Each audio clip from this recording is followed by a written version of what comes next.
fusion of entertainment and enlightenment. This is the Glenn Beck Program. One of the quintessential movies of 2019 is The Joker. And one of the great lines in the movie is when Joaquin Phoenix's Arthur Fleck says, "Is it just me, or is it getting crazier out there?" As we wind down 2019, a lot of us are thinking that right now, knowing that with an election looming, we're going to get even more crazy in 2020. Today, though, on the Glenn Beck Program, we're going to peel the curtain back. What is the origin, and if I could use this term, genesis, for a lot of the crazy we're seeing? That's what we're going to be discussing here today on the Glenn Beck Program. This is the Glenn Beck Program.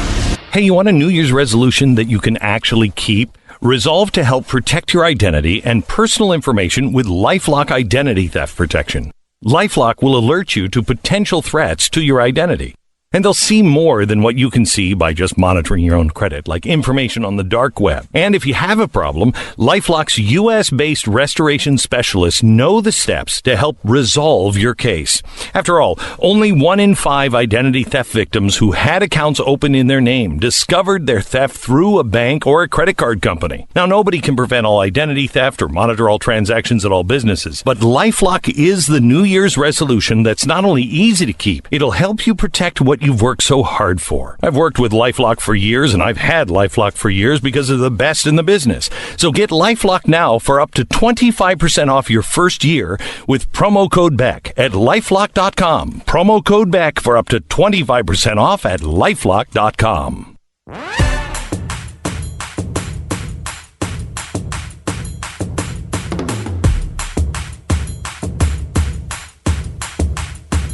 And greetings. You're going to find out today that they're so desperate for holiday help around here, they're going to basically let anybody fill in. To some of you will be a tad familiar because on Blaze TV, we do the show after Glenn Beck each day from noon to 2 Eastern. You can get that at Blaze TV. You can get it at Blaze Radio. You can subscribe to the podcast on iTunes, Stitcher, and Google Play. For the rest of you, my name is Steve Deace, and my team with my daily show is here with me. We're going to be filling in for Glenn Beck over the next couple of days. You'll hear and see, if you're watching on Blaze TV, you'll hear across the country as well the voice of Todd Erzin, as well as Aaron McIntyre. And what we want to do here today and tomorrow, as you know, this is the time of year when I think a lot of us are kind of looking at the big picture. Not so much the day-to-day news of what's happening. In fact, a lot of times we're trying to get away from that. And we're looking at larger themes, looking back on the year. You get those notes in the mail, the Christmas updates from friends and family that you didn't talk to enough all year round and get updated, and maybe you send those out as well. There's a lot of retrospectives this time of year, look backs on the year that was, the famous people who passed away. What were the major stories, the biggest movies, the biggest cultural trends? We want to take an even bigger picture view as we fill in over the next couple of days. And we are debating things. I don't have to tell, if you're Glenn's audience, I don't have to tell you this. This is not breaking news to you. It's not a spoiler alert.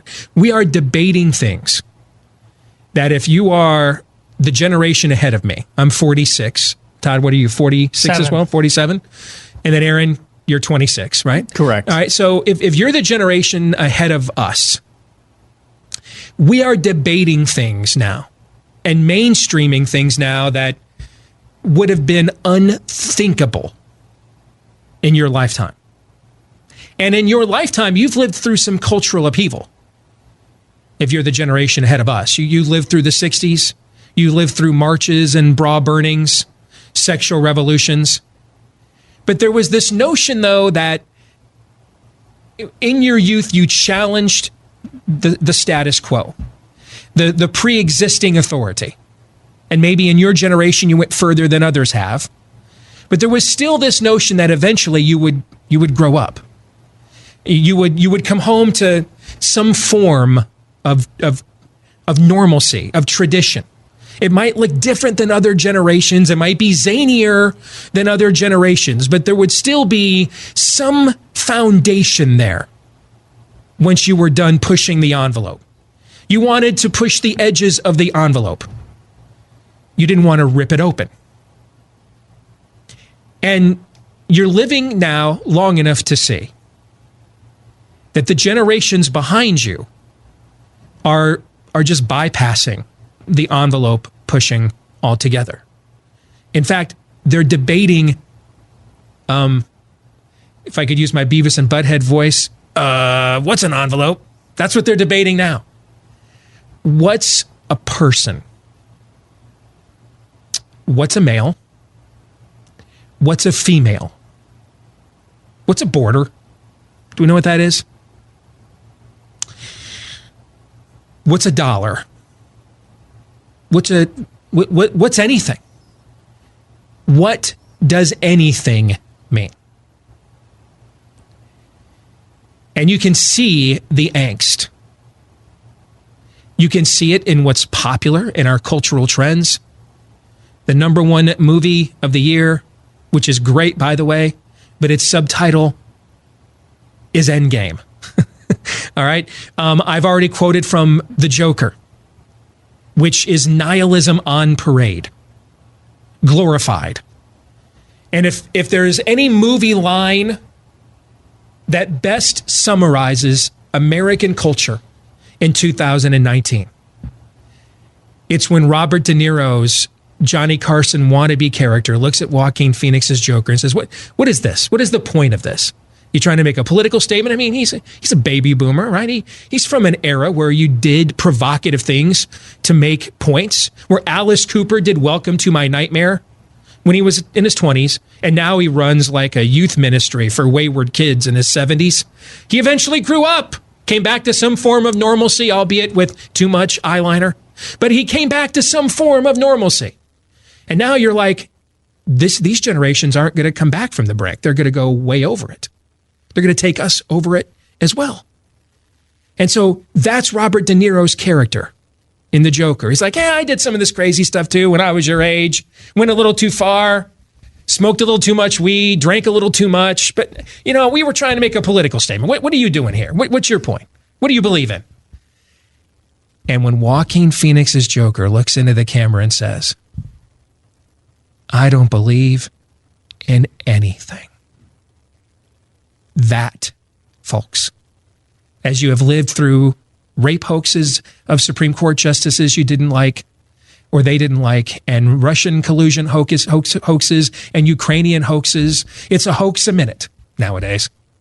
Jussie Smollett hoaxes. Now we've got people that are now doing hoaxes. Well, my kid got beat up for being a right-winger. Those are two stories now. Those hoaxes aren't true.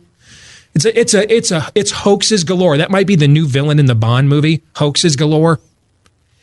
And you're wondering, how did we get here? That's the mantra of America in 2019. I don't believe in anything. Now, we didn't get here overnight. This has been decades in the making. And what we're going to do over the course of this program is we're going to peel back the curtain. We're going to let you see the spirit of the age operating behind the curtain.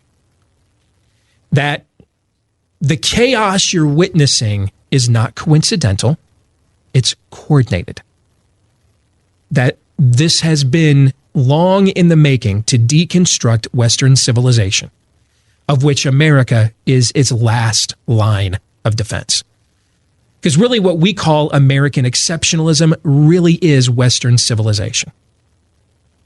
And there has been a coordinated movement over the last few decades to walk us through a systemic process to undo us. Todd, the word you like to use is iconoclastic, right? Correct. That's your term. And that's just a nice, fancy term for people who want to shatter the stained glass windows in your culture. That's just a nice, fancy term for the people that just want to watch the world burn.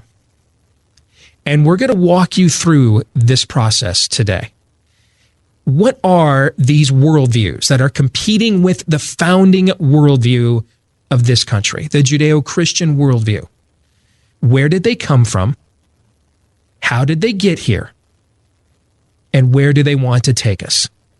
And we're going to walk you through a bit of a cultural devolution flowchart today. From step 1 all the way to step 7.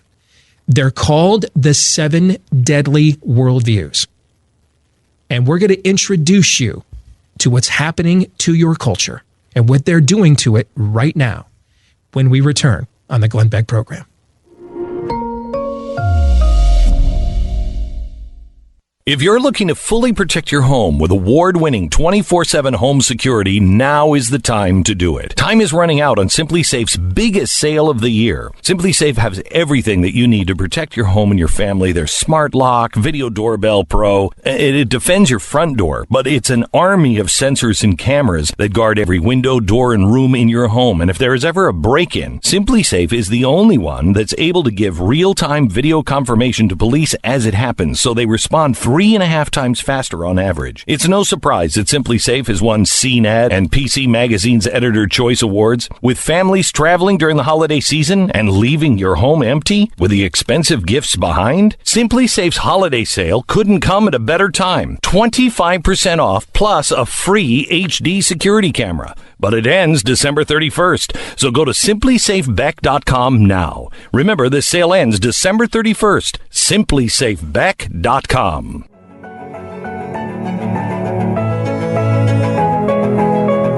All right, back here on the Glenn Beck program, I'm Steve Deace, Todd Erzin, Aaron McIntyre. We're going to take you through these final 2 days of 2019 in place of Glenn. We do the show after Glenn Beck here on Blaze TV, radio, and podcast, noon to 2 Eastern. And today we're going to talk about how did we get here as a people? Why is it getting crazier out there? And what are these 7 deadly worldviews that I teased earlier? Now, before we get to those, we got to quickly line up, though, or lay out what's the worldview that founded the country. What is that?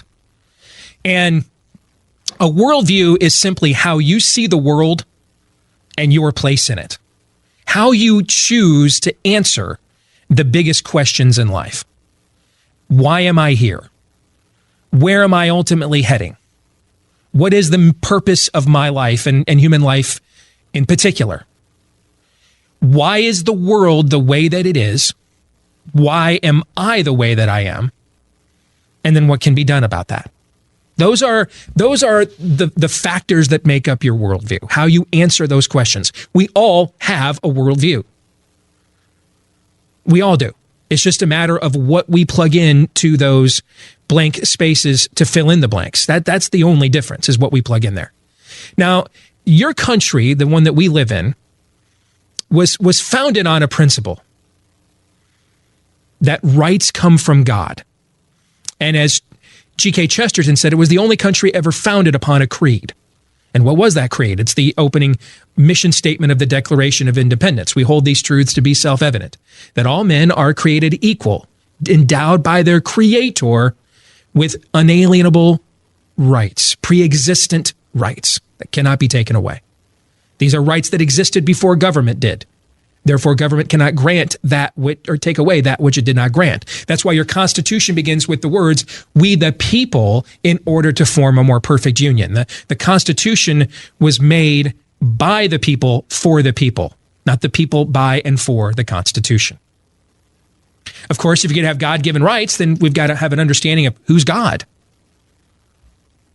Now, your founding fathers came out of an era where they believed, in general, there was only one true living God, the God of the Bible. Now, they had varying viewpoints on what that God commanded of them and expected of them and what they must do in response to that. You had the intellectual curiosity of a Thomas Jefferson. You had the theological fidelity of a Benjamin Rush or a Patrick Henry. And then you had the inquisitiveness to religious cynicism of a Thomas Paine. Not very much unlike the day and age in which we live today. If you were to come over to the Blaze and Blaze TV, you'd see a whole lot of personalities that are kind of modern day emulations of all the caricatures I just laid out. There was a lot of diversity of thought. But what they ultimately understood is that if they were going to have self-government, they had to be accountable to something larger than themselves. And that something was going to be the one true living God, where our rights come from. And, we're in a time of year where people have a different opinion of what to celebrate this time of year. If you're like me, you believe Jesus is the reason for the season. You may light the menorah this time of year. But ultimately, there is a time and place for us to have those debates. And they're necessary. And it's probably the most important debate of them all. Who is God? But ultimately, we can't live in a civil society with people of pluralistic viewpoints unless we understand to render unto Caesar that which is Caesar and to render unto God that which is God's. And so this is what your founders understood. This is why they put clauses in the Constitution like no religious test for office, for example, because the state colonies were almost all chartered by churches. Well, how were they going to navigate? Quakers in Pennsylvania, Catholics in Maryland, Presbyterians and Episcopalians in Virginia, and Baptists in Georgia, Congregationalists in Connecticut. How were they going to do this? And they realized early on that the only way to just go right down the same road of these Christian sects killing each other on the battlefield as they had in Europe for hundreds of years, the only way to win the game was to not play. And simply say, you are the master of your own conscience, and you are accountable to your ultimate master for your conscience, not to the state. And the state is not here to play master over your conscience. The state is here to protect and defend your God-given rights. And one of those, chief among those, is your own conscience. And this is how we can get people here on our show, for example. I'm an evangelical. Todd is a Catholic. Our forefathers slaughtered each other for hundreds of years on the battlefields of Europe. We have some deep theological disagreements. And if you listen to our show on a daily basis on Blaze TV, radio, and podcast, you know that without, killing one another, we're not shy about airing them. We even went through the 500th anniversary of the Reformation 2 years ago and had this all out in the open, correct? We did. It was fun. Yep. So I'm an evangelical. You're a Catholic.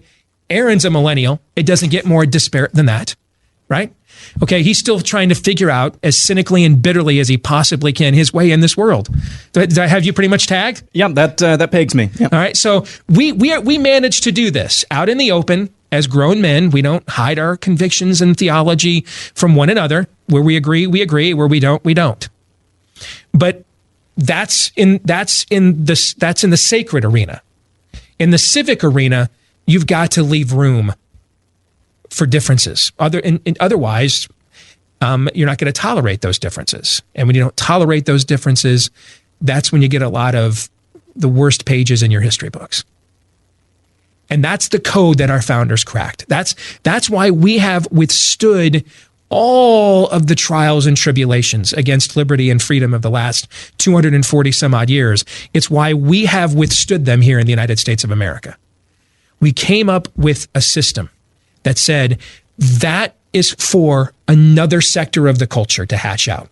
And we're going to give you the freedom to have those debates and to disagree with one another. But you are not to use the coercive power of government to infringe on the God-given rights of somebody else. That's the worldview that established America. It's why we had the 10 Commandments posted in every classroom. It's why they're still posted at the U.S. Supreme Court, which is banning them from public buildings today. It's why your politicians say, "So help me God," when they take an oath of office. That's what permitted the most flourishing by one culture of human achievement in all of human history, is that worldview. And it is that worldview that is under attack, but not now. This has actually been going on for quite a while. It's just becoming so prevalent now, so systemic now, that we are forced to have existential debates and questions that go beyond the jobs numbers and the price of gas or what the deficit is or even what the crime rate is. I mean, America has been introduced to black nationalist anti-Semites in New York City and on the East Coast in the last couple of weeks. We didn't even know this existed 10 minutes ago. And now it's in the headlines several times. How did we get here? What are these worldviews? And why do they hate the one that founded America? We'll begin explaining them to you when we return here on the Glenn Beck program.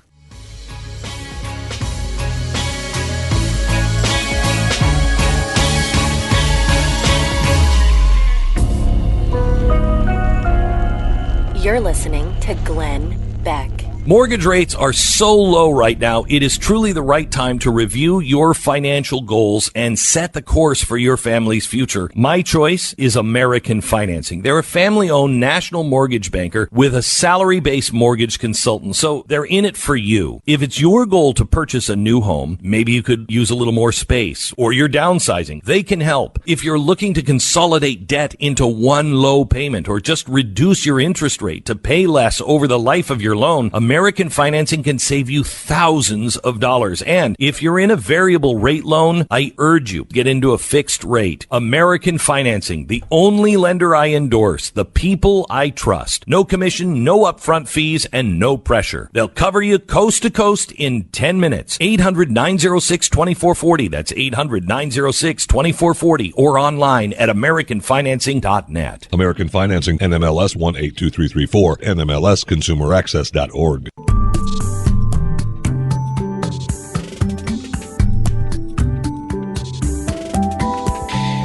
Back here on the Glenn Beck program, we are the crew from the Steve Deace Show. That is me, Steve Deace, Todd Erzin, and Aaron McIntyre. We are on after Glenn on Blaze TV, radio, and podcast, noon to 2 Eastern. And if you want to check us out at Blaze TV, blazetv.com/Deace is how you can do that. You can also subscribe to our podcast over at iTunes, Stitcher, Google Play, etc. You can follow us on Twitter at Steve Deace Show, by the way. That's DEACE. Like us on Facebook, although we're shadow banned there, so give it a shot.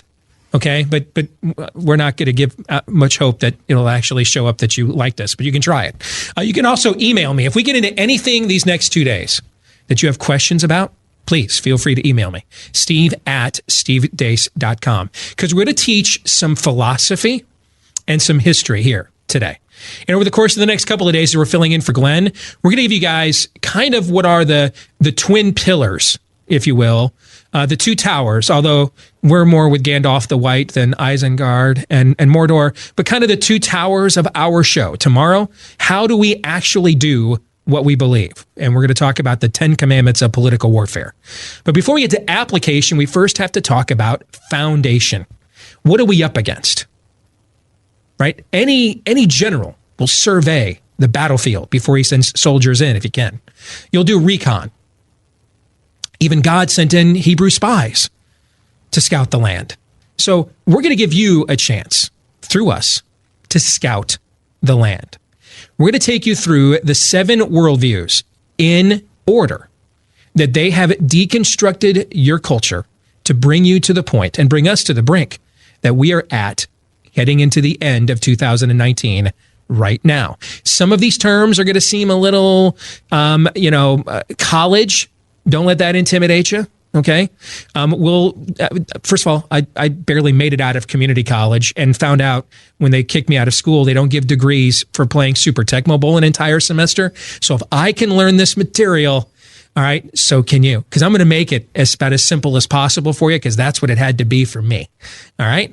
So we're going to start with the help of a good friend of our show, Dr. Jeremiah Johnston. Some of you may have seen him on Fox News the last few years, and he is with Houston Baptist University. He's also the head of the Christian Thinkers Society, correct, Aaron? That's correct. Christian Thinkers Society. All right. You're going to hear his voice in some of these intros as well. We're going to give you a brief look at the very first worldview that began all of this, and it's called Gnosticism.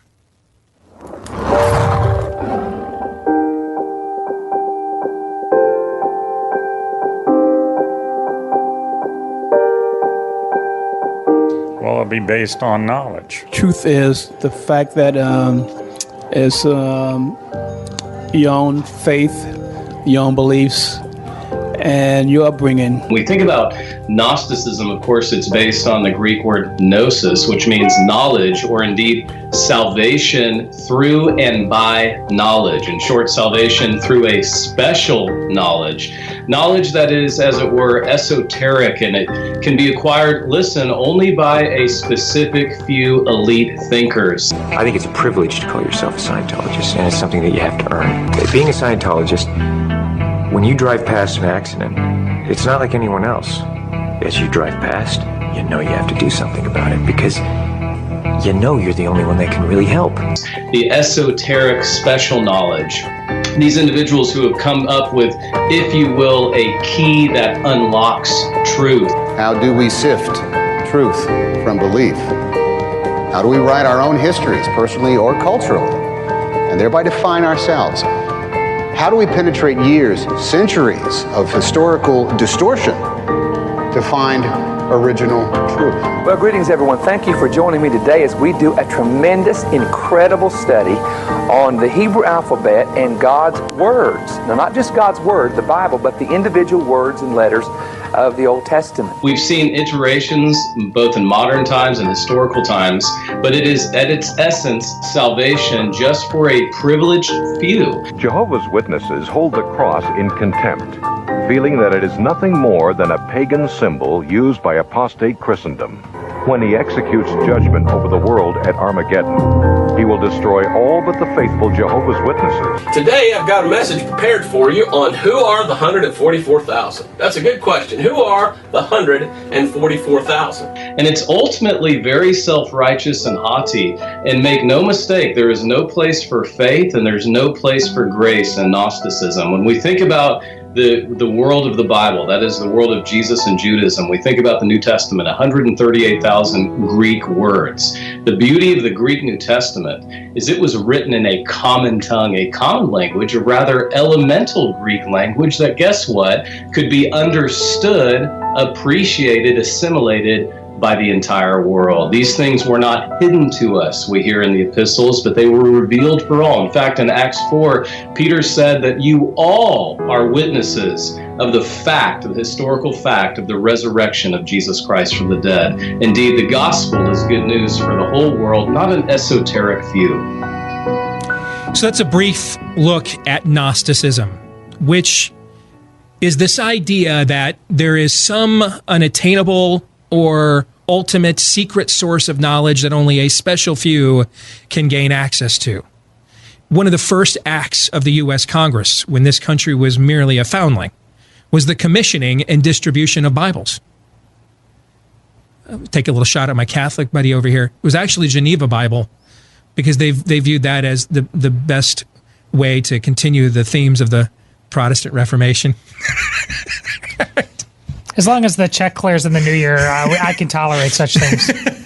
So that was one of the first acts of the U.S. Congress, was the commissioning of Bibles and the distribution of them.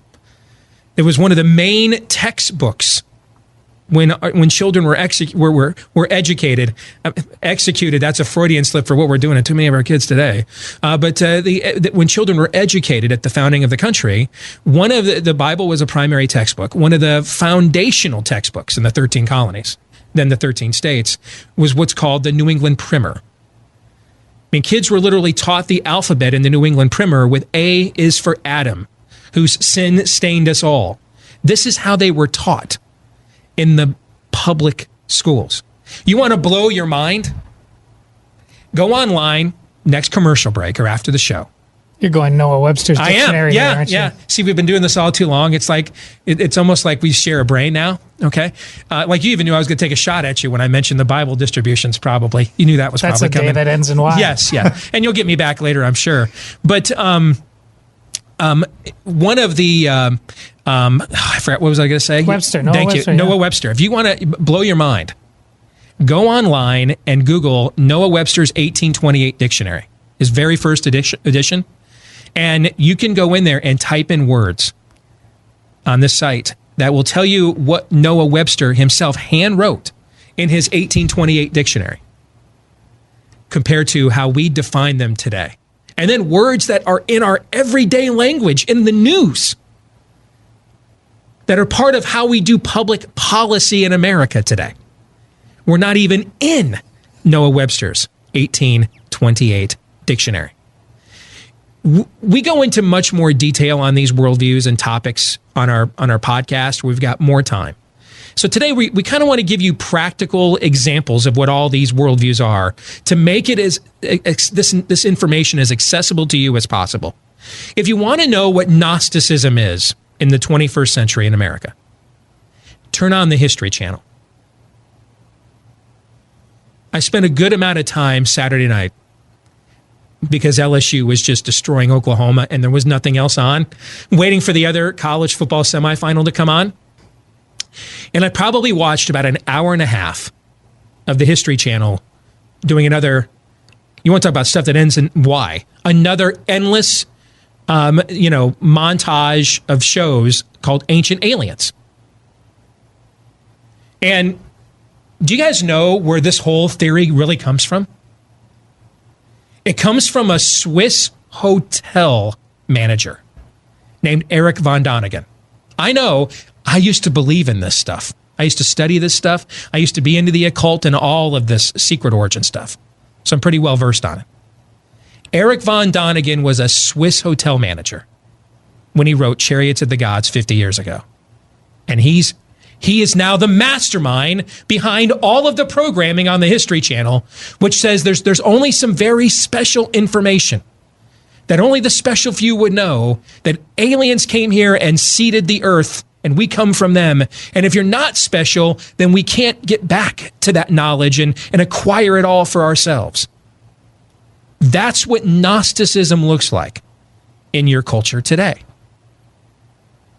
Aliens are the History Channel at Christmas. More of the Glenn Beck program here in a moment. You're listening to Glenn Beck. It's time to get back into gold because there's a reset coming. And maybe you should do your own homework and consider gold or silver. 1-866-GOLD-LINE is the number I would call. You might want to spit yourself out of the system. And the way to do that is to have something in hard gold or silver. Now, you might think you're not able to afford gold. That's not true. I asked them specifically, and I think they're the only ones that do this, specifically to do an accumulation special. Now, this is not you getting in debt. This is you doing, it's like a layaway. $100 a month, and you send $100 a month and they just keep building your gold portfolio. Nobody else does that. Accumulation special. Get started for as low as $100 a month. Please find out if gold or silver is right for you. Please batten down the hatches. 1-866-GOLD-LINE. 1-866-GOLD-LINE. Get started for as little as $100 a month. 1-866-GOLD-LINE or goldline.com.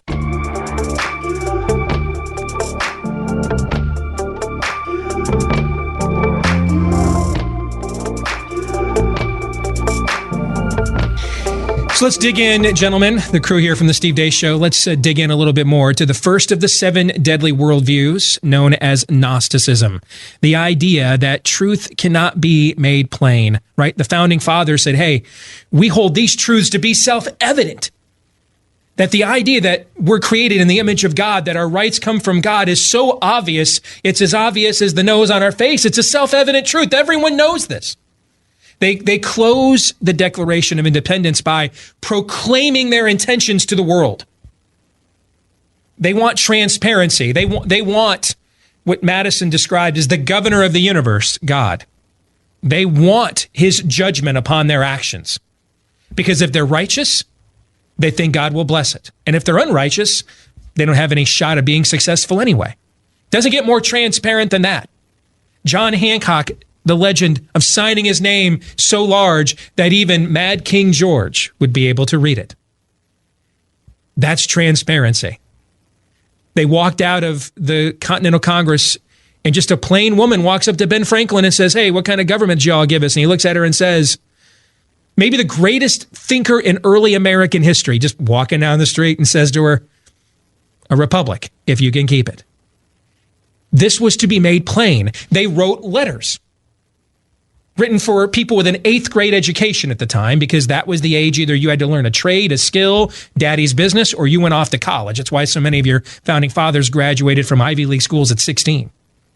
They wrote this for people, they wrote those Federalist letters, they wrote them for people with an 8th grade education. This was to be made plain to everybody. They gave us a free press so the truth could be made plain. They gave us free speech so that we could plainly speak the truth. They commissioned and distributed Bibles so that you could know the God where your rights come from. Now contrast that with we all came from these aliens we can't name, we don't know. Erich Von Donegan even says his book is made up of 268 questions, and he's just asking questions. And when you point out that his archaeology and scientific research is bunk, well, I mean, I'm not saying it's true. I'm just asking questions. You know, there's a famous figure in history that used that exact tactic to introduce Gnosticism to this world. And the serpent was craftier than all the other creatures in the garden. And he approaches Eve with a question. Did God really say? Are you sure? Are you sure that's male? Are you positive that's a female? Are you sure? Well, I mean, we all know all truth is, everything's relative, which of course is a completely contradictory statement because that is an absolute. So there's already one thing that's not relative, but we know that anyway, right? And this, gentlemen, this is the mustard seed, if I could use that expression this time of year. This is the mustard seed that has become the bloomin' onion. That is the layers of our culture today, Todd. Well, and it's so important to, and Steve will tell you that there's a reason why we're going through these in the order we go through, and starting with Gnosticism, because this is ultimately about that God-killing question. We laugh at the Von Donegans. It's easy to joke about it, but we've done that at our own peril. Now, I joke about it now, but I used to take it seriously. And joking about it now is because they count on that on some level, because they're above us and we just can't hope to understand. We need to appreciate them for what they believe at their level and take it seriously, because that's because we haven't taken it seriously is the very reason we're talking about what an innie and what an outie is right now. It's absurd that we've gotten to that place, but they've taken them. Look at Tom Cruise and what he believed in that intro about stopping at a train. They believe it. Yeah, because I'm a Scientologist do I know what to do. No one else could know what to do unless they have the special knowledge that I have been special enough to acquire. But look how far that mindset has gotten to deconstructing our culture, because they're deadly serious about it, and they are God killers at their heart. Yes, and just very briefly, I mean, there are elements of every single one of these deadly worldviews found in the next worldview that we are going to look at, leading up into the last one. And there's a reason, as Todd said, why this is the first. It is foundational to every single other deadly worldview. Yes, we're going to reject thousands of years of human history because we have a new special knowledge about what gender is, about what sexuality actually is. And by the way, we're the people we've been waiting for because we have the special knowledge. Very well said. More of the Glenn Beck program here next.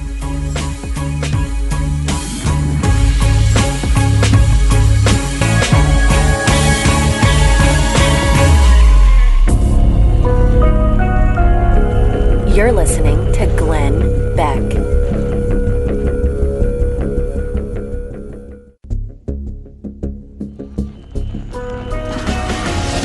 The fusion of entertainment and enlightenment. This is the Glenn Beck program. We continue our countdown of the 7 deadly worldviews that are making crazy our new normal here in 2019, with the one that we participate in, the one that we help the enemy make the enemy's job easier for him. We'll discuss that here in a moment on the Glenn Beck program. This is the Glenn Beck program.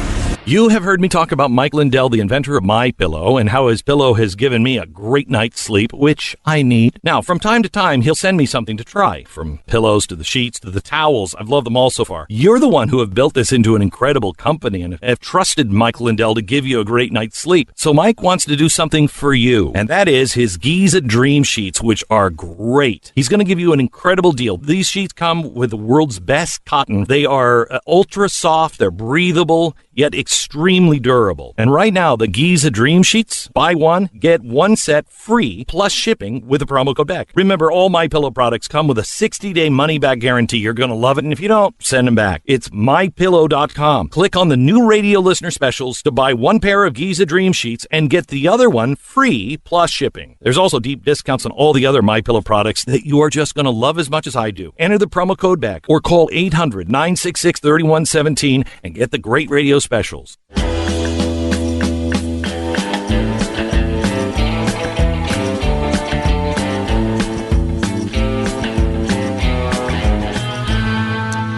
All right, back here on the Glenn Beck program, we're the crew from the Steve Deace Show, filling in for Glenn today and tomorrow for the final 2 days of 2019. If you are a Blaze TV subscriber, you're used to us because we are on each day right after Glenn on Blaze TV, radio, and podcast from noon to 2 Eastern. If you want to sample our stuff, blazetv.com/Deace. That's DEACE. Or you can subscribe to our show on iTunes, Stitcher, Google Play, and all of the various interwebs as well. Today, we're taking a look at the worldviews that brought us to crazy being our new normal.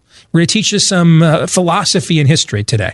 So we've already talked about the very first deadly worldview, this idea that there's only special knowledge for a special few, that the truth is not really out there. That you have to be on a certain road, go through certain gatekeepers in order to acquire it. It's exclusive, not in the way that things that contradict each other cannot be mutually true, but exclusive only to select company. And as Pearl Jam once sang on the Vitalogy album, it's not for you. Okay? Now we come to the second, and this is the one that trips us up as a species. This is where, when faced with fallacy and error, when faced with something we know something about that doesn't seem right. So how do we react to it? Because if we react wrong to that which is wrong, then two wrongs, as my mama taught me growing up, do not make a right. Let's discuss, with the help of our friend Dr. Jeremiah Johnston from Houston Baptist University and the Christian Thinkers Institute, let's discuss legalism.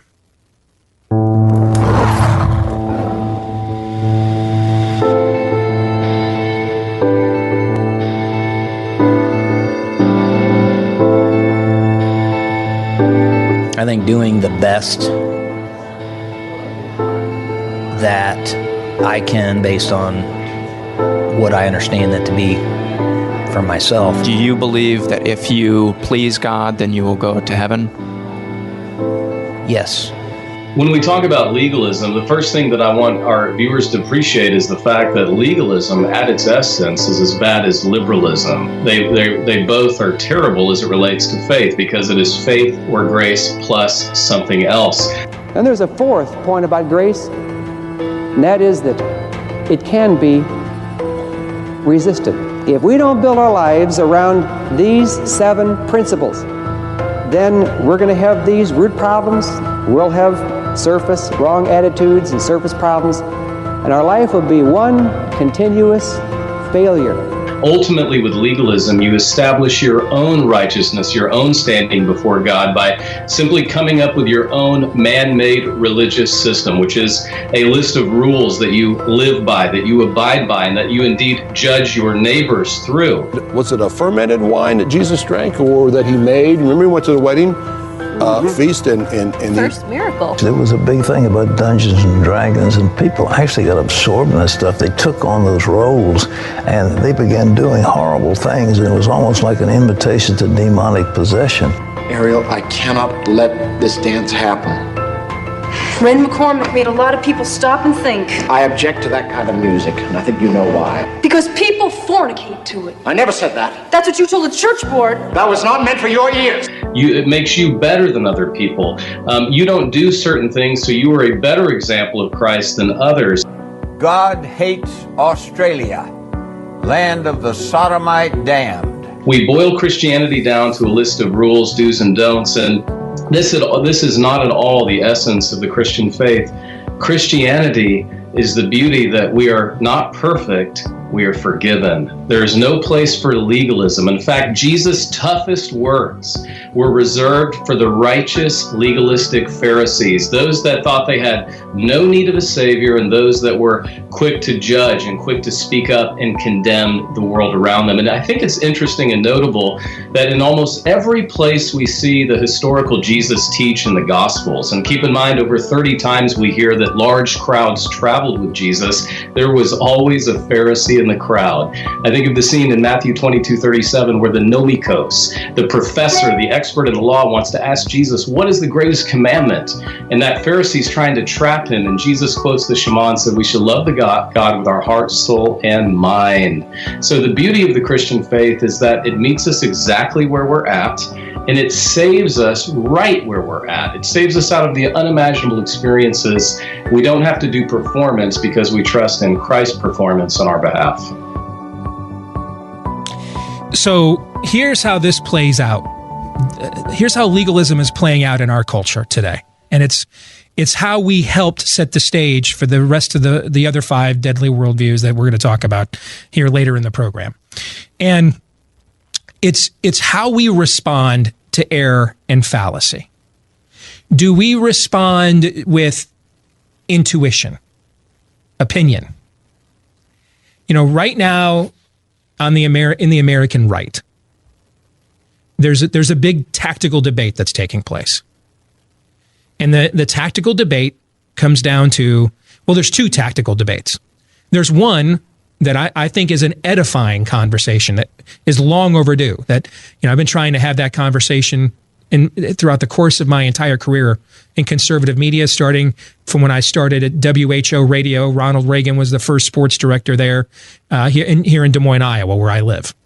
Okay, this conversation of what ultimately is the purpose of the conservative movement, and that has played out. If you've followed the David French, Sohrab Ahmari debate throughout the course of this year, that's been the debate that they're having.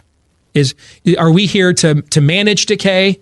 Are we here to get, conscience clauses and exemptions to drag queen storytime hour, or are we here to defeat it?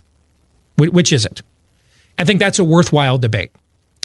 The other, because here's the thing, we only get to be better as a movement by having that debate. We don't.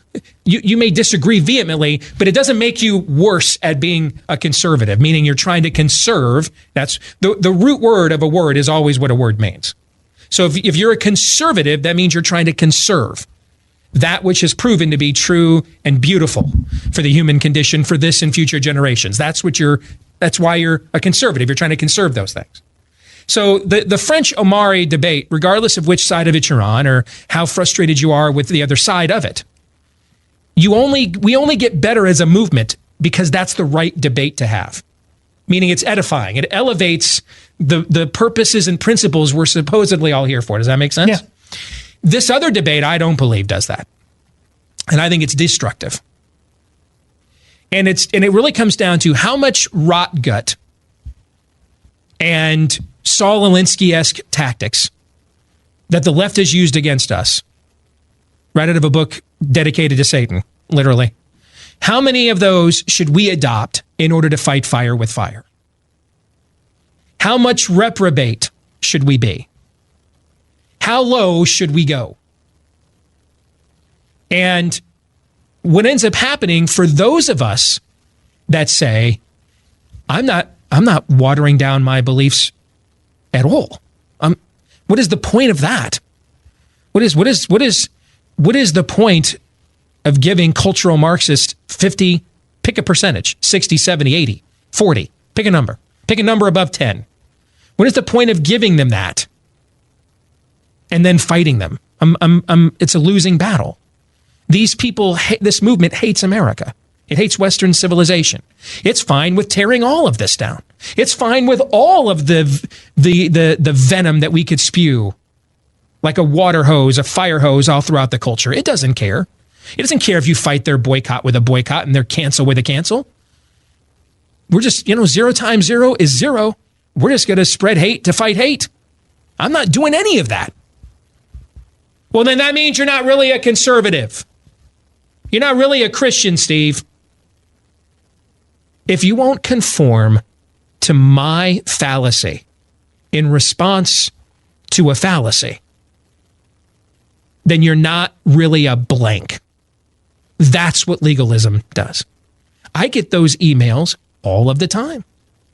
Now, thankfully, I grew up in a home where I didn't have the best dad. And on a given day there in Grand Rapids, Michigan, shout out to Wood AM. I saw you guys tweeted at me earlier today. I listened to that station growing up, so it's a little surreal for me. But, on a given day, coming home from Jackson Park Junior High or Rogers High School, man, I didn't know if we were going to Cedar Point, Disney World, or going to get beat, because your guess was as good as mine. When you grow up like that, you learn not to need a lot of affirmation from other people. So thankfully, I don't. You can flood my compartment with all of your player hate. Frankly, I feed off of it. It just convinces me I'm doing the right thing, so I'll do it even more. All right. But that's this notion that you've got to dress like me or look like me, speak like me, think exactly like me in order to have access to this larger and supposedly unifying truth, meaning people from disparate beliefs, groups, languages, customs, come together around this shared belief. Not that I have to go through your accessorizing in order to plug into it. Todd and Aaron, I'm going to let you guys respond to that here in a moment on the Glenn Beck program. All right, I want to tell you what I'm getting my wife for Christmas, because she sent me an email. And if you don't believe what I say is true when I tell you about the commercials, ask my wife about all of the stuff that we use that you hear me talk about. And with X-Chair, I have an X-Chair. I have one in the studio. I have one in my office. And my wife sent me an email that said, I want an X-Chair for Christmas. And so what happened? I'm laying my head down on my pillow at night, and she says, they're $100 off. I'm like, I know, honey. I read the commercials every day. So don't believe me? My wife does. The best chair I've ever sat in, and she sits in my office chair as well. She knows. Right now, you'll save $100 off the model of your choice. Plus, if you use the code XWheels, you're going to receive a free upgrade to the X-Wheel Blade Caster. High-performance wheels for your chair. It's xchairbeck.com. That's xchairbeck.com. Or call 1-844-4XChair. xchairbeck.com.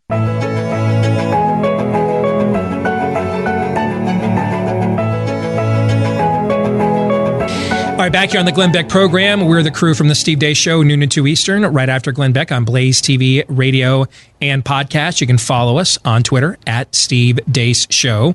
That's DEACE for those of you listening around the country on radio that have never heard of us before or don't know how to spell the name or pronounce it. I could be spelling it and pronouncing it wrong for all I know. It could be Deace.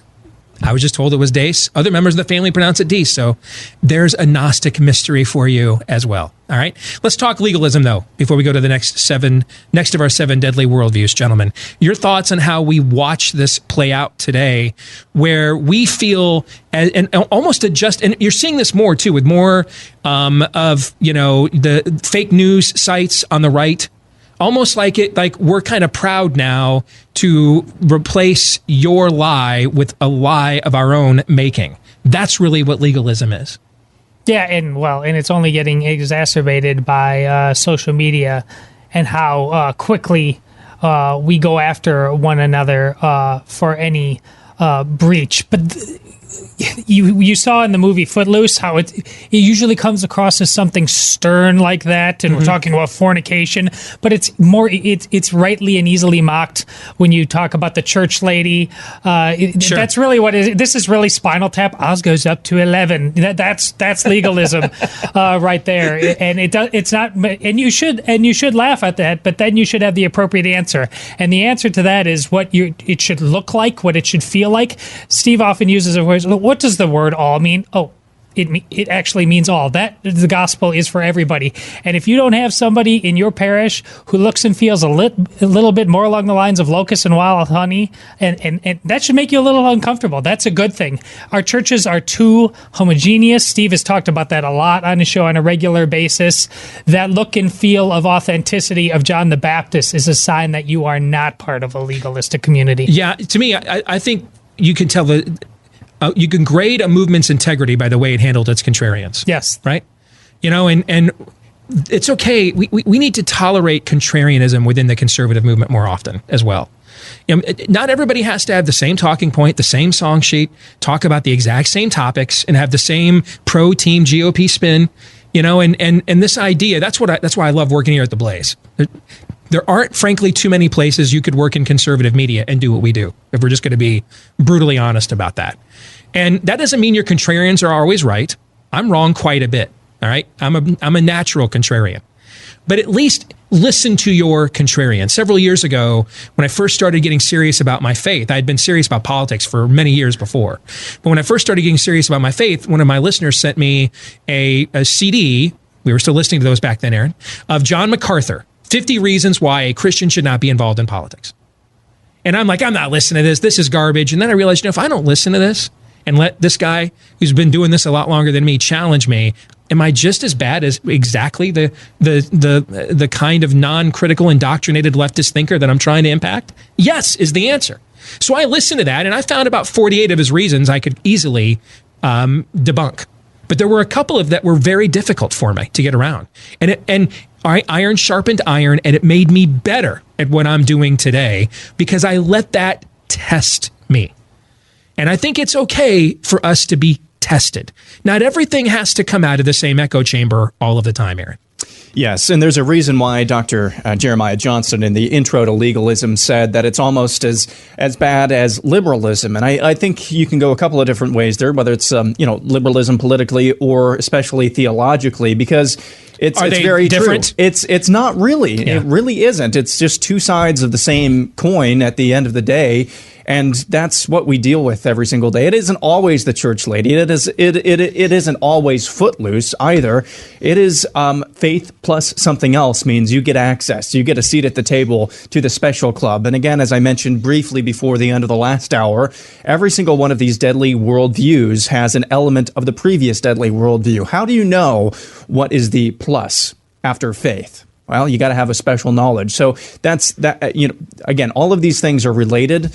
But again, legalism can often take look like something like you often point out when somebody tries to disagree with you. But I caucused for fill in the blank. Right. On that day, many will come to me saying, Lord, Lord, I caucused in the name of, or I caucused for, fill in the blank with your favorite politician. Right. And I'll say, depart from me, you workers of lawlessness. I never knew you. It's people use get out of jail free. I did this.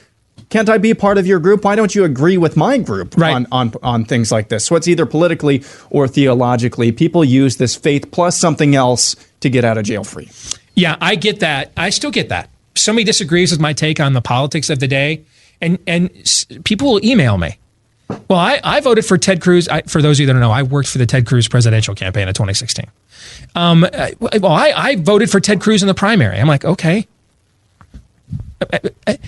What is that supposed to mean to me? Is that so I automatically... So if you didn't then, if you voted for Rubio, then I'm to assume that you're a ne'er-do-well? You're from Lake Wobegon. If you voted for John Kasich, okay, that part is probably true. Let's just be honest about that. All right. Little legalism never hurt anybody, did it? All right. But the assumption that I got the Ovaltine Secret Dakota ring, right? And then Ralphie goes, and all it says is buy more Ovaltine. Okay, I mean, just there's that somehow hey, I'm in the club, I'm with you, and so that's why you should take my opinion more seriously. I should take your opinion more seriously if it's a serious opinion, regardless of who you are, how many Twitter followers you do or don't have, or how many you have the same God-given rights that I do. just because there's a microphone in front of my face and not in front of yours. And if you voted for the same person I did or you didn't, none of that should be relevant, Aaron. But we use these all of the time because we want to like belong to a club. Yes, and I think this needs to be brought up in the conversation of legalism as well, specifically theologically for those of us who go to church. Legalism is not if you have a conviction that you don't want to dance to the music that they're talking about in Footloose, by all means follow that conviction. Twerking's bad. That's not legalism. Right. Yeah. Well, yeah, but conviction, foisting your own convictions upon others, if it's not explicitly stated in the Bible or your whatever you use we use that as a framework, obviously for our faith. That's something completely different. So I think that's valuable. Yeah, if you've got a real conviction that twerking is bad for culture, that's not legalism. Well, be more specific. Defending traditional marriage, that's not legalism. That's not legalism. Right. Yeah. Saying that you don't love God as much as I do, if you don't hate twerking as much as I do, that's what legalism is. Okay. All right, we'll come back. Our next of our 7 deadly worldviews coming up right after this here on the Glenn Beck program. Stay tuned.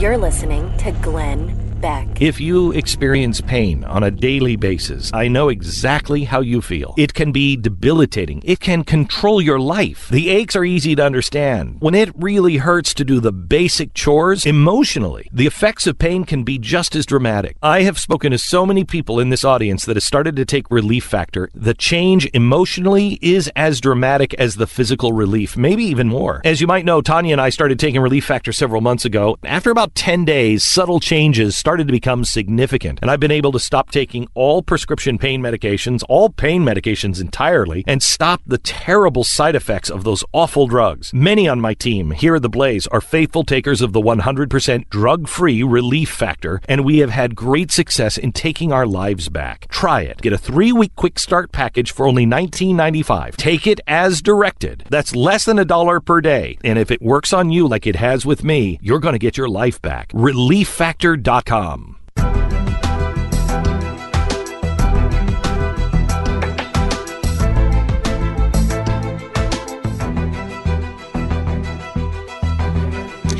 right, back here on the Glenn Beck program, we are the crew from the Steve Deace Show, noon to 2 Eastern, right after Glenn Beck here on Blaze TV, radio, and podcast. I'm Steve Deace. Aaron McIntyre, Todders, and here with me as well. If you want to learn more about us, blazetv.com/Deace. That's DEACE. You can also follow me on Twitter at Steve Deace Show. Look us up and like us on Facebook. You have any questions about what we're talking about here today with these 7 deadly worldviews that are responsible for the brink of cultural extinction that a lot of us feel we're on right now, feel free to email me, steve@stevedeace.com. And we're talking about these worldviews because we're watching them play out in our headlines every day. Our good buddy Josh Hammer over at the Daily Wire, I saw him tweet out a couple of days ago. I don't know if you two saw this. He said something along the lines, it's getting really difficult for him as a conservative Jew. It's getting difficult for him to tell the difference between the social justice aims of Reform Judaism and the Democratic Party platform. Because there isn't a difference. Because that's their worldview.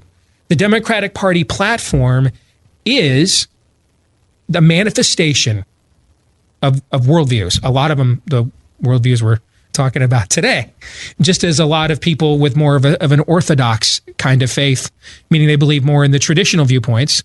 You look at the Republican Party platform, that's why it looks like that, because we can't escape our worldview. And so we're talking about the 7 that have been unleashed on America in this postmodern age. Now, the first 2 set the stage for the 5 to come. We're going to get to those 5 next with number 3, because now that we have deconstructed God, now that we've pulled a Nietzsche and declared God is dead and we have killed him, now that we have deconstructed the God that our rights come from, well, Blaise Pascal is still correct that something has to fill that void in our culture's heart. Something, nature abhors a vacuum. Something will step forward to take the one true God's place. And it begins with our 3rd worldview, dualism. The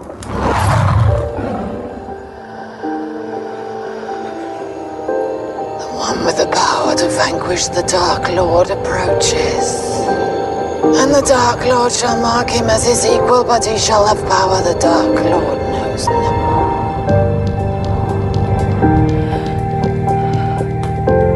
For neither can live while the other survives. The Emperor has been expecting you. I know, Father. So, you have accepted the truth. I've accepted the truth that you were once Anakin Skywalker, my father. That name no longer has any meaning for me. It is the name of your true self you've only forgotten. I know there is good in you. The Emperor hasn't driven it from you fully. Search your feelings, Father. You can't do this. I feel the conflict within you. Let go of your hate. It is too late for me, son. Dualism goes back to Plato, the great classical thinker, and even Neoplatonism, which actually underlays much of what we heard about and learned about in Gnosticism. And it really divides reality into two levels, or two compartments, if you will. Heaven above, which is light, it's beautiful, it's perfect, and this carbon copy below that is quite right, it is imperfect, it is dark, murky world. This holy river came from the river in heaven that we call the Milky Way. They say that Milky Way actually is a reflection that you see in those waters which are still beyond. We have many gods. In the trees, there is God. In the river, there is God. Even underneath the earth, there is God, the goddess of earth.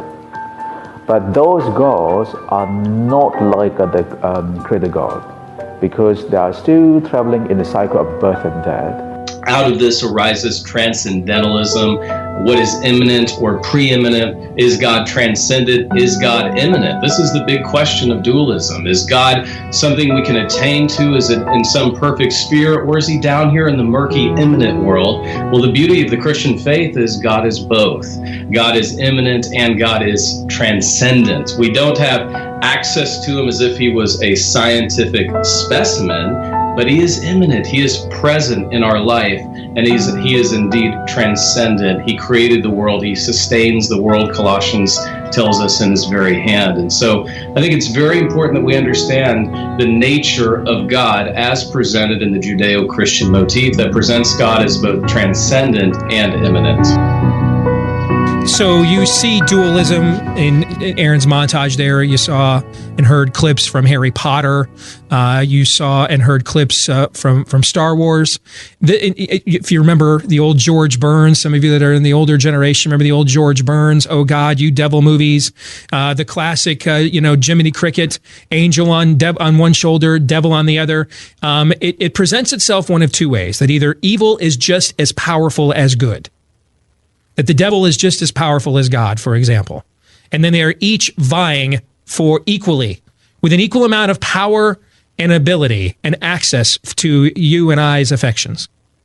Another way that it presents itself is it has a tendency to take the divine and just place it into the circle of life, we'll call it. How's that? That's a song we all know if you grew up in our era, right? Okay.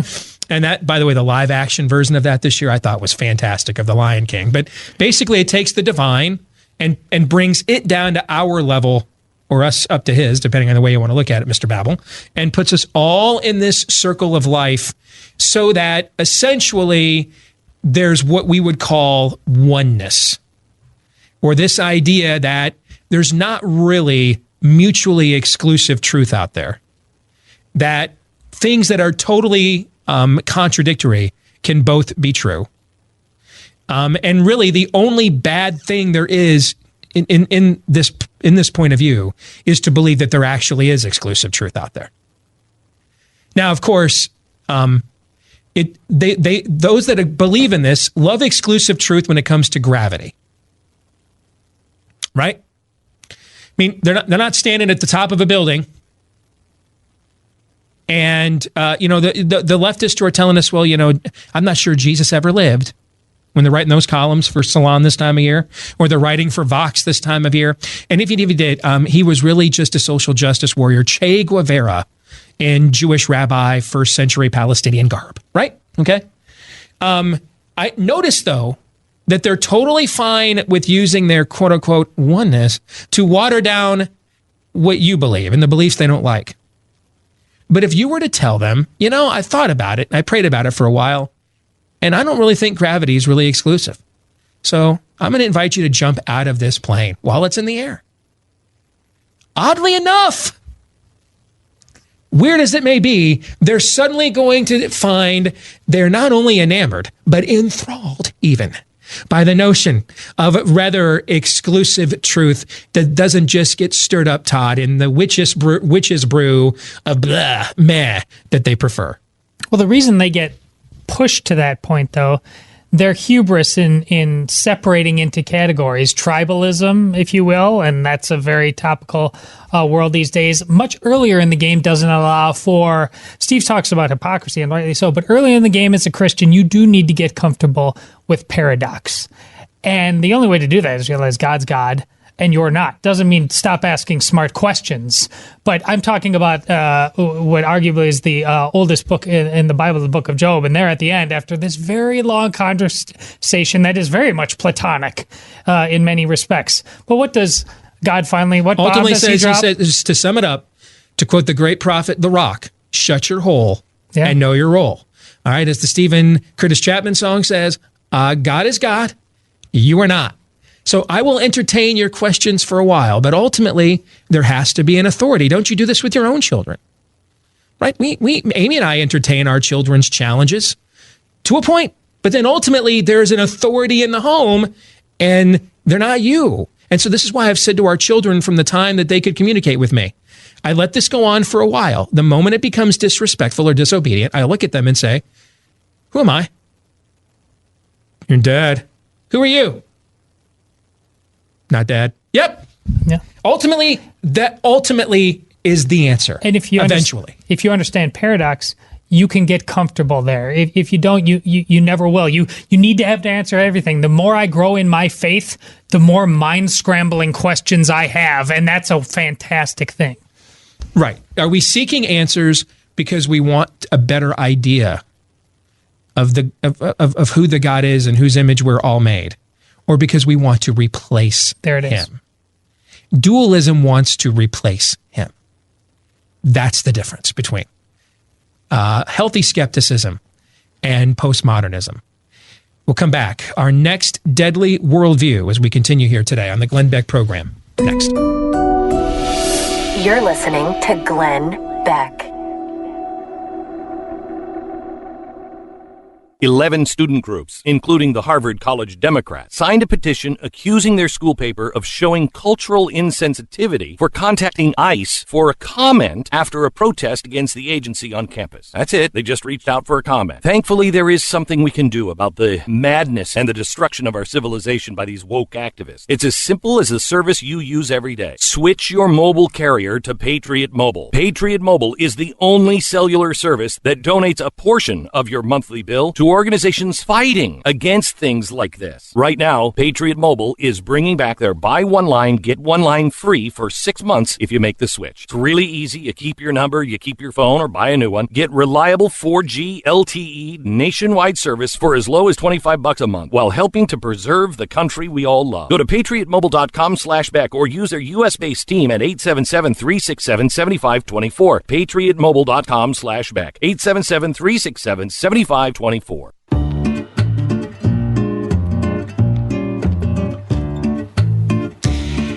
Well, let's get right to it here. The Steve Deace Show crew, filling in for Glenn Beck here today on the Glenn Beck program, today and tomorrow.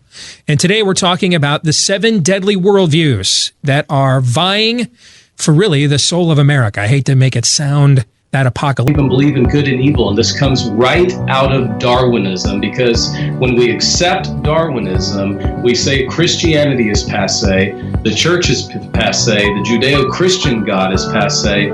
I'm embracing a completely all-encompassing different worldview that says, guess what? It paves the way for eugenics, for racism, and as it's been discussed by survivors of the Holocaust, Charles Darwin was his favorite disciple, Adolf Hitler. When so many of the practices of the Nazi Party we're actually under the guise of Darwinian scientism. And that's where it gets very, very despicable and, in my opinion, dangerous, because in Darwin, for the first time historically, we see a scientific racism that emerges, and things like polygenesis and other understandings of racist ideology. I want to make a clear distinction. This worldview is not called evolution. I didn't call it that. I used Darwinism on purpose. I don't know how anybody could argue against some form of evolution. For example, human beings live a lot longer now than they did 100 years ago. They're taller now than they were 100 years ago, right? They're quicker, faster collectively than they were 100 years ago. There's evidence for forms of evolution that are predominant in our habitat, are unmistakable. You cannot miss them. I'm talking about an origin of species. And if you look at Darwin's next book, The Descent of Man, he realized, because he started out there, on the Galapagos, just asking questions.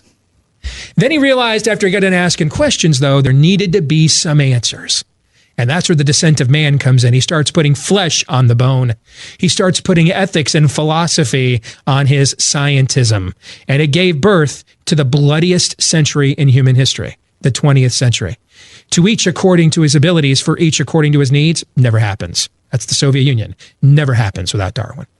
Dr. Johnston mentioned Nazism. Never happens without Darwin. In fact, Nazi eugenic scientists were frequent speakers at Margaret Sanger's events as well. She's the most prevalent thinker, I think, the American thinker of the 20th century. Abortion, that Holocaust, never happens without Darwin.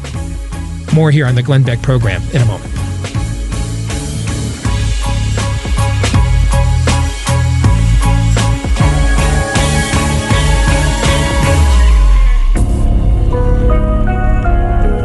You're listening to Glenn Beck.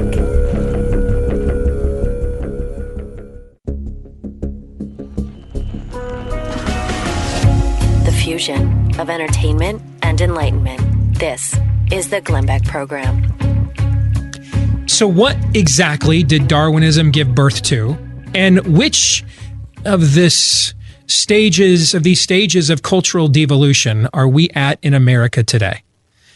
Find out next year in our final hour on the Glenn Beck program. This is the Glenn Beck program.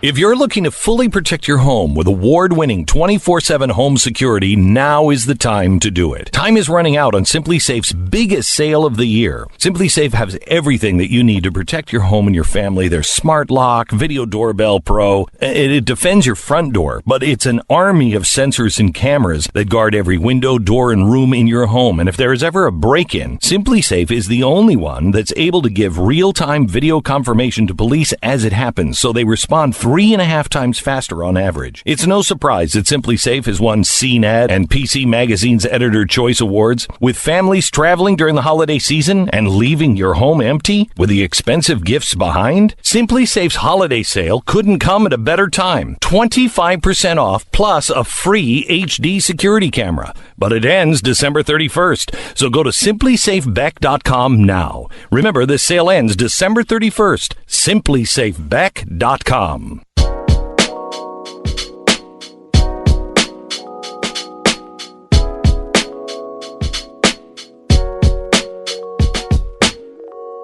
Back here with our final hour today on the Glenn Beck program. I am Steve Deace. I host, along with Todd Erzin, Aaron McIntyre.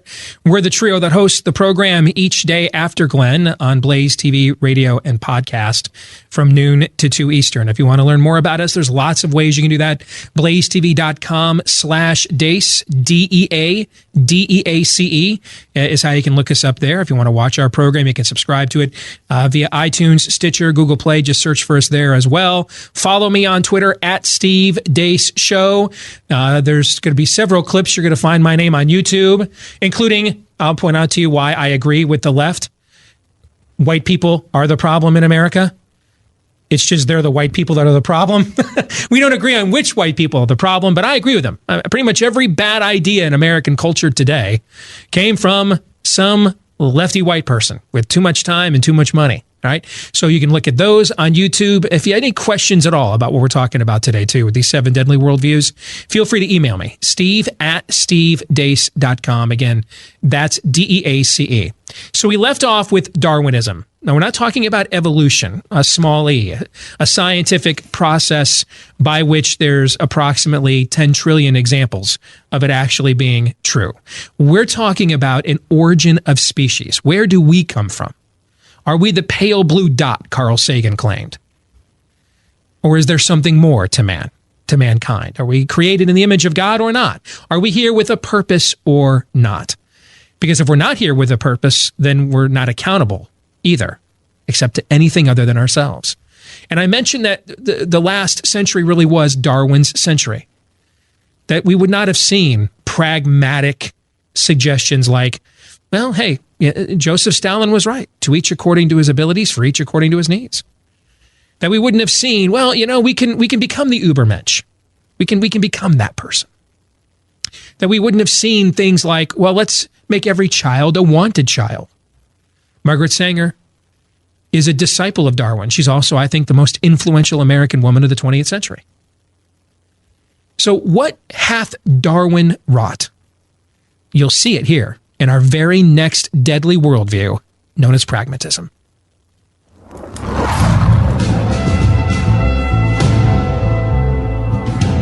There are 2 kinds of pain. The sort of pain that makes you strong, or useless pain. The sort of pain that's only suffering. I have no patience for useless things. Moments like this require someone who will act. Do the unpleasant thing, the necessary thing. I think the greatest sin in the world is bringing children into the world that have disease from their parents, that have no chance in the world to be a human being, practically. Delinquents, prisoners, all sorts of things just marked when they're born. Pragmatism is so dangerous because it reduces truth to subjectivity. So the chief priests and the Pharisees gathered the council and said, "What are we to do? For this man performs many signs. If we let him go on like this, everyone will believe in him, and the Romans will come and take away both our place and our nation." But one of them, Caiaphas, who was high priest that year, said to them, "You know nothing at all, nor do you understand that it is better for you that one man should die for the people, not that the whole nation should perish." Forward, that is the battle cry. Leave ideology to the armchair generals. Does me no good. I've abandoned free market principles to save the free market system. In pragmatism, truth is preeminently to be tested by practical consequences of belief. But we have to pass the bill so that you can find out what is in it.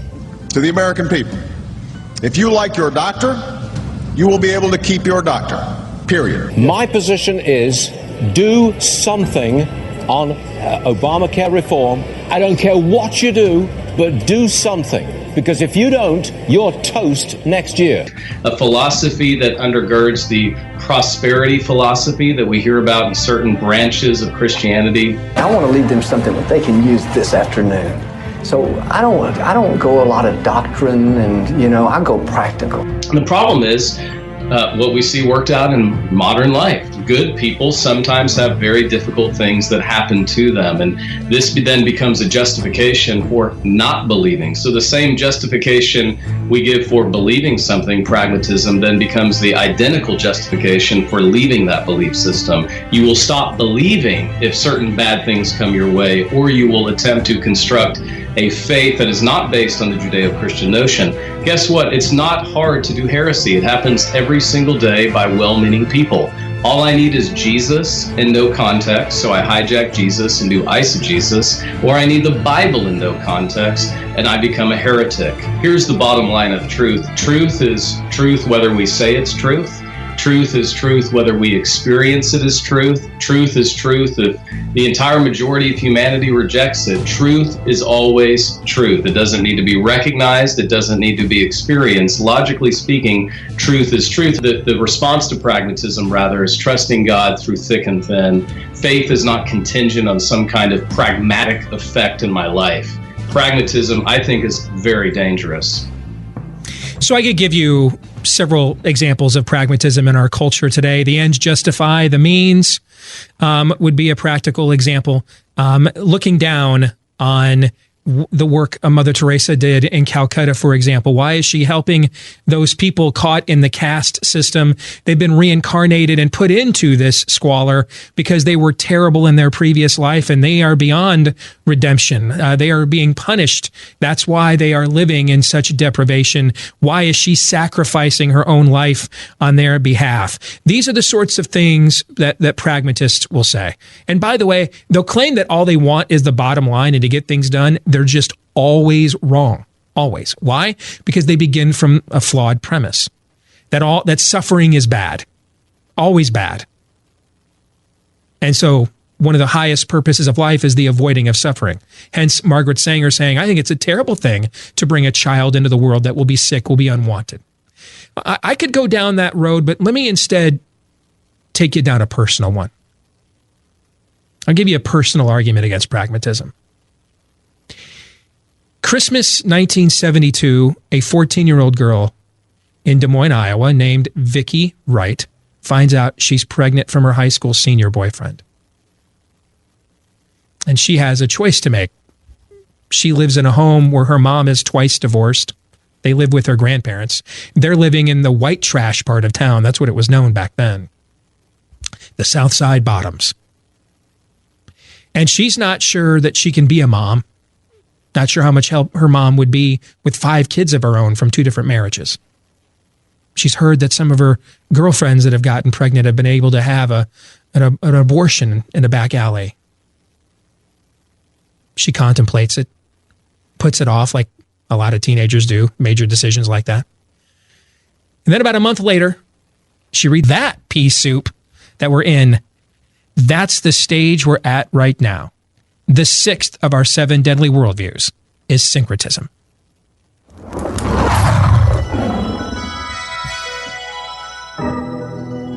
Do we all worship the same God, Christian and Muslim? I think we do.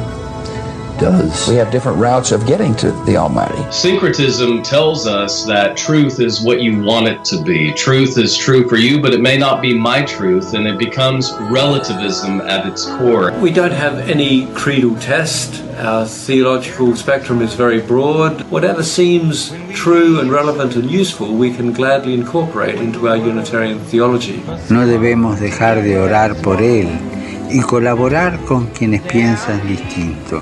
Confío en Buda. Creo en Dios. Creo en Jesucristo. Creo en Dios, Alá. Muchos piensan distinto, sienten distinto, buscan a Dios o encuentran a Dios de diversa manera. En esta multitud, en este abanico de religiones, hay una sola certeza que tenemos para todos. Todos somos hijos de Dios. I am a Christian, that is my faith, but it is not required. I have respect for all faiths. All faiths. We are the children. We are the ones. I can't imagine a moment in which that young American sergeant expressed his Christianity more profoundly than when confronted by his own death. He said, we are all Jews. And last I checked, relativism only works out with people's behavior. My friends do not want a relativist to be the pilot of their commercial airline. I think I'll land the plane like I just feel like landing it today and ignore the laws of gravity. I can't imagine a better expression of the peaceful spirit of Islam than when a Muslim father filled with fear drew from the example of a Baptist preacher and a Jewish rabbi to teach his children what God demands. We are the world. We are the children. I'm sure you don't want a relativist to be your brain surgeon, to just operate on your head the way he or she may feel like operating that day. It is only when it comes to behavioral syncretism that we can say, well, if that's your truth, that's fine, but that's not my truth. And really, atheists, in my opinion, are the great syncretists. Very few atheists are as blunt as Richard Dawkins about the world being meaningless. And they borrow Judeo-Christian ethics and equality, and they talk about their nobler, more enlightened way. They talk about the fact that they don't judge and that they're open-minded, and yet they're being very syncretistic with the Christian worldview. They have expectations. They even call themselves humanists or humanitarians, but really they have no basis for it because they reject God. Nothing is spiritual. You end up with this syncretism belief, borrowing elements of what we really are, borrowing elements from what we think are two conflicting worldviews, putting them together, mixing them, matching them, and creating our own construct, religiously speaking, and denying the very groundwork that each person is valuable and made in the image of God. Ah, yes, they coexist. Yes. I believe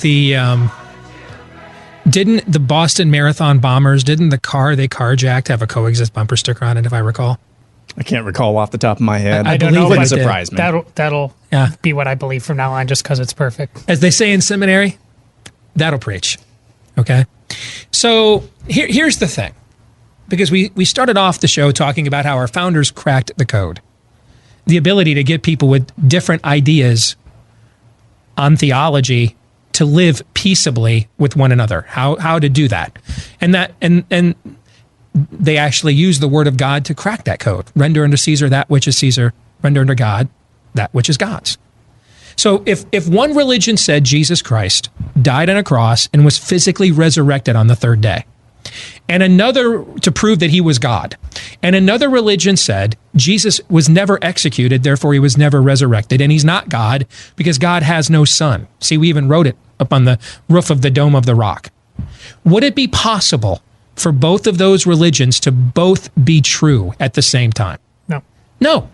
Because they are now, could they both be wrong? Correct. They could both be wrong. But when they each violate the identifying factor of the other, they contradict that. They cannot both be true. Why are you being so judgy? That's because here's the thing: the people that say that, what you're going to learn is that tolerance. Every time you turn on a Tolerance Boulevard here, it's a one-way street, brother. All right, they get to judge you all they want. I didn't think a Christian was supposed to act like that. Well, I think there's all kinds of contradictions in the Bible. I think this, I think that. But then the minute you say what you think, you're a bigot and a homophobe. That's what syncretism does. It's a fake tolerance, so that we never actually have the conversations that matter the most, so that they then become free to plug in the answers to those questions they prefer. My best friend in politics is a Jew named Daniel Horowitz, my best buddy. We share a brain. He doesn't think Jesus is the Messiah. My entire life is predicated on that belief. I know where he stands. He certainly knows where I stand. Oh, I'm not changing for him. I'd like him to change his view for me, he would probably like me to change my view for him. But it's going to take some convincing. Yet, somehow, by treating each other as grown men and being honest about our differences, there's a whole catalog of other things we agree on and fight right alongside one another in those battles like we're brothers. That's what true tolerance and diversity is. Syncretism doesn't want any of that. What syncretism wants you to do is not fight for the things that matter the most in life at all, so that you can be conquered. That's what syncretism cares about. More of the Glenn Beck program here in a moment.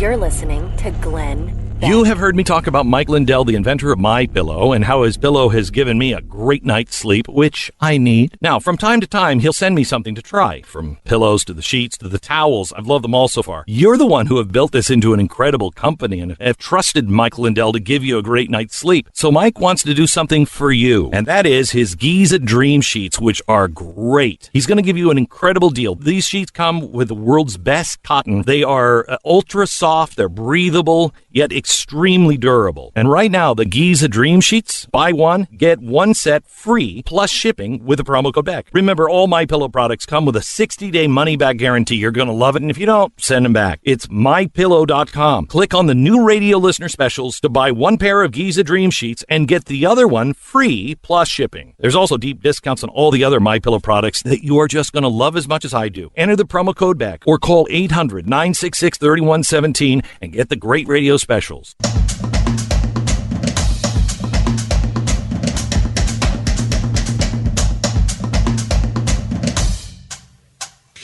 Back here on the Glenn Beck program, we are the crew from the Steve Deace Show filling in here today and tomorrow.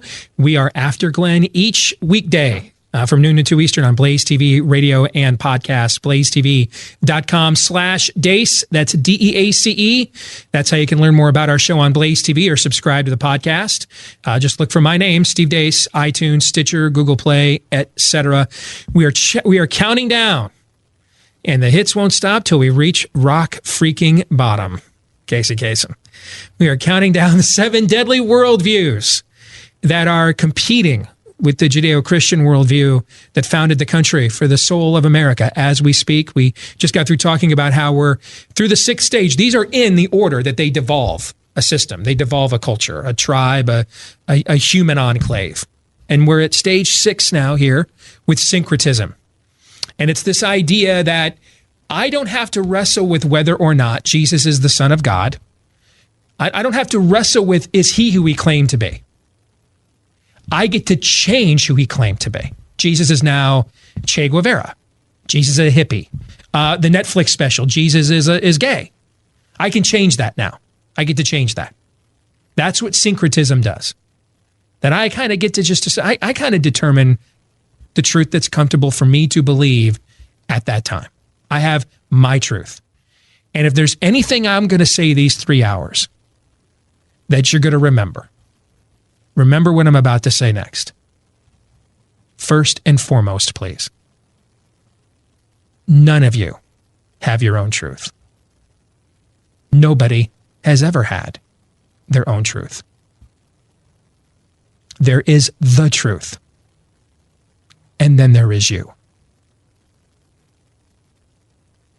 Let's get to the 7th and final deadly worldview. It's the one where, minus revival, we are going next, and you can already see the seeds are sown.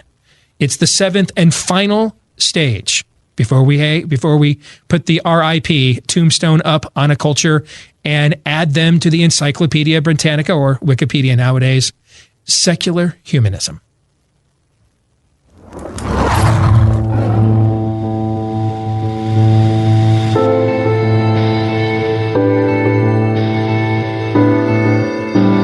Rights from Americans come from sometimes political. Well, everybody has personal rights, and it's based on common sense. The father of secular humanism is Auguste Comte, the thinker who, oddly enough, though he hated religion, and specifically Judeo-Christianity religion and the motif out of Judeo-Christianity, he actually created his own religion where he borrowed things out of religious belief.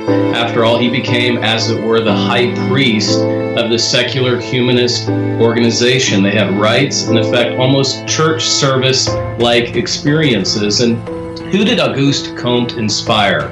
None other than Karl Marx, one of his closest disciples, someone who revered the teachings of secular humanism, which inspired communism, which inspired an atheist regime that ultimately would have a body count just in the 20th century of over 100 million dead. And this comes back to a belief system that says that we're cosmic accidents. Rocks are just here. Rocks just happen, they are here. Mountains just happen, they are here. There is a sense in which life is just here. There are no there are no transcendent values, that is, values for all people. So you need to turn to Jesus Christ. He can set you free from your sin. Listen here, son. All right? I'm as gay as the day is long and twice as sunny. I don't give a what you think Jesus tells me and what I should and should not be doing. Well, there's no such thing as universal and individual freedoms. They reject the notion that people are made in the image of God.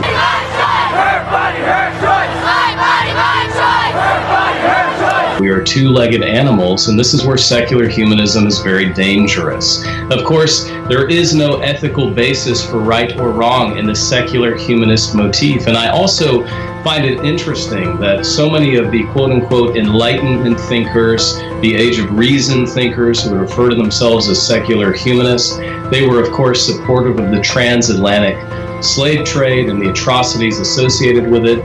Many of them picked up pre-Christian racism that comes right out of Plato and Aristotle. Even early eugenics then is picked up again by Karl Marx and, of course, Friedrich Nietzsche, the sons and the offspring, as it were, of Auguste Comte and secular humanism. One final time, I want to thank Dr. Jeremiah Johnston. If you've enjoyed his Cliff's Notes philosophy classes he has given us here today on the Glenn Beck program with these 7 deadly worldviews. He's done a ton of stuff over at foxnews.com and on Fox News over the years. He's with Houston Baptist University. You can also look him up over at the Christian Thinkers Society as well.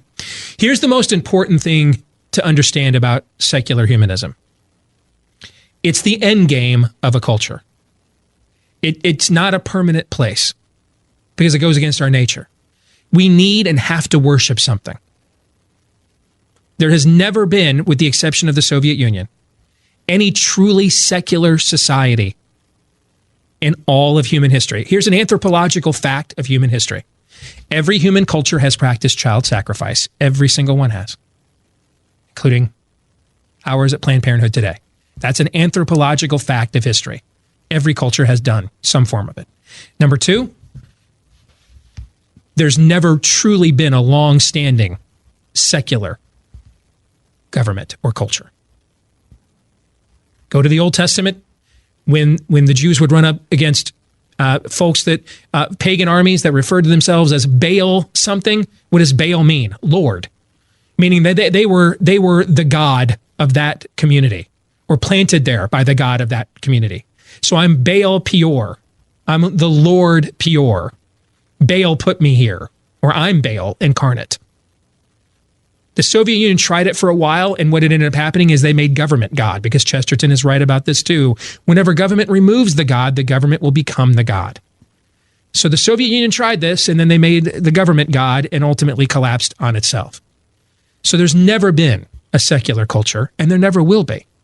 And those who say they want secularism either don't know what it truly is, or they are wantonly lying to you.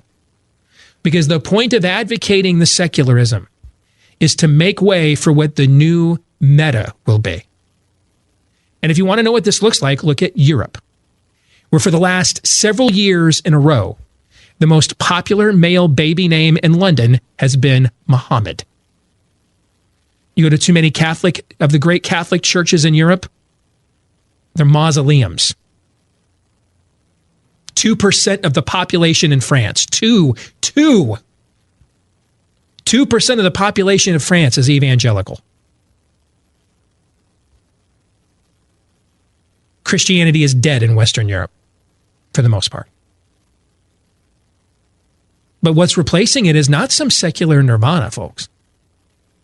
Oh, no. That's a lie. What's replacing it is the Moors have just made it past Portugal this time.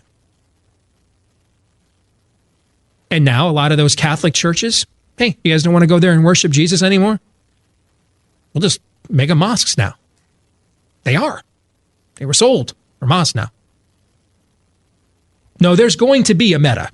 There's always, we need one. We have to have one. We're built for one. We're made in the image of God. It goes against our wiring to not have a meta. So we're either going to put something there that actually is God, we're going to put something there that's not, or we're going to put ourselves there as God. That whole ye be like God thing. We're going to do it. There's going to be a meta in the culture, in our hearts. There's going to be a meta. And what you see in Western Europe, where now the Bishop of Canterbury of the Church of England is now advocating for Sharia law. It's just only fair for diversity's sake, of course. And by the way, I don't know anything that has oppressed more Muslims in this world than Sharia law. And there's no place on earth you'll go where it is safer and wealthier and better for you to be a Muslim than in a country founded on Judeo-Christian values. This one. Tell me what has oppressed more Muslims. Well, I can come up with one more thing. The Ottomans, also Muslims. Okay? The Ottomans and Sharia law have oppressed Muslims more than anything else in the history of Islam. And if you're a Muslim today, you're better off living in Georgia than you are Yemen. Yes, Baptist Georgia. You're better off. So eventually, if you move out one meta, the next meta is going to take over. And that's where this is going. These cycles reboot themselves. We as a culture are going to worship something or someone or one another. Barack Obama's "We are the people we've been waiting for." The debate is what's coming next. What is not debatable is that we will look and marvel upon it. That part's not debatable. And that's where we're going next.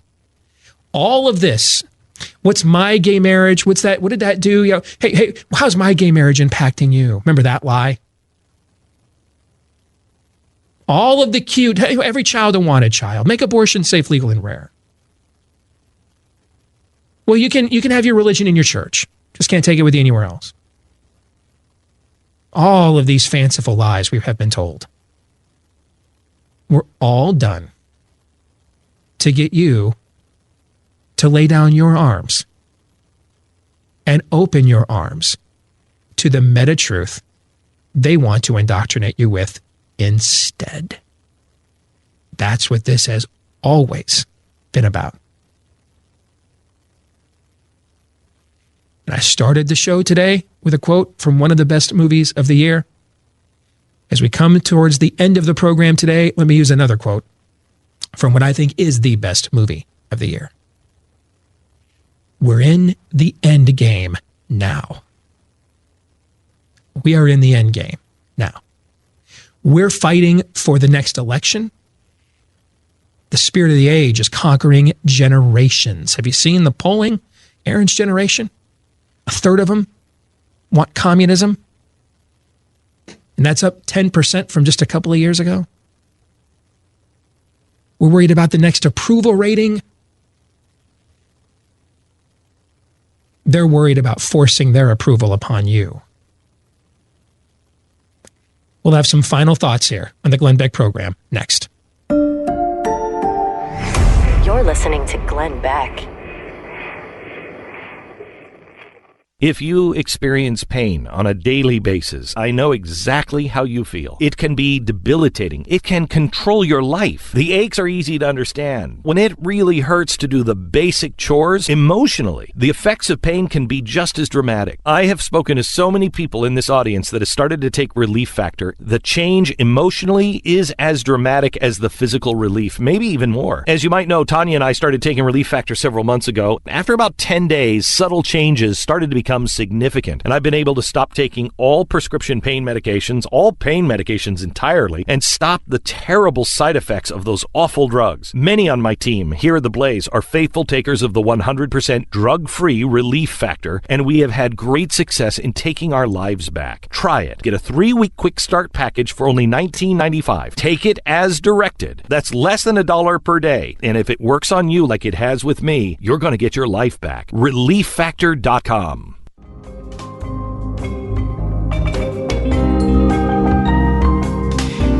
Well, again, don't forget, you want to learn more about our show, blazetv.com/Deace. That's DEACE, blazetv.com/Deace. You can also follow us on Twitter, @Steve Deace Show. Try liking us on Facebook. But again, we're shadow banned there, so good luck.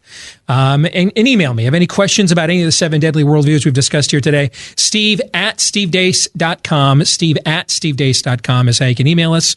And look us up, iTunes, Stitcher, Google Play, and more. We're noon to 2 Eastern every day on Blaze TV, radio, and podcast right after Glenn Beck. So, gentlemen, we got about 2 minutes left here in the program. Some final thoughts from each of you. Aaron, I'll start with you on what we discussed and shared with America today. Yeah, so God knows that when you eat of the fruit, you'll become like him, knowing good and evil. You'll become like God. Ye be like God. That's kind of the root lie, the fallacy that everyone falls for when accepting any of these worldviews that we've talked about today. I have the special knowledge. I have the extra thing that you need to do. We're all just one big circle of life. Everything is meaningless, therefore we make our own meaning. We all worship the same God. The government, it's all the same lie. Ye be like God. The founders of this country recognized, and we repeat this all the time on the show, they recognized that they were not the exception to the rule. Everybody else, let's try socialism this time. It really hasn't been tried. It really hasn't been tried properly. That's a tacit admission that the people who adopt that type of thinking, we are the exception to the rule. No, the founders of this country understood that we were not the exception to this rule, and therefore we became exceptional when we went down that path, because we set up a government. Our founders set up a government recognizing the fact that all men are created equal, but that, in this country we do live in a nation where we are accountable first and foremost to God. Gradually, that's been, of course, chipped away at over the years, and now we're left with where we are right now, creeping on the doorsteps of secular humanism. And that we can only imagine. We know what that will bring. We only can imagine what iteration that we will practice if we do go down that road, minus revival. And so at the end of the day, it's the same thing we preach on the show all of the time. It's revival or bust. That is very well said. And it's happening to thunderous applause as that grand Rube Goldberg machine just keeps getting built and built and built, and now it's coming down on us and trapping us at the end. That's the great irony of it. And there the devil is at the end in his best Jim Nantz voice. Hello, friends. Hey, if you liked today, or if you didn't, make sure you stick around. We're going to be back again here tomorrow as well. And we were very philosophical today, far more practical tomorrow. Our 10 commandments of political warfare coming your way when we fill in here tomorrow again on the Glenn Beck program. To all of you, thanks for listening. Until then, John 3:17.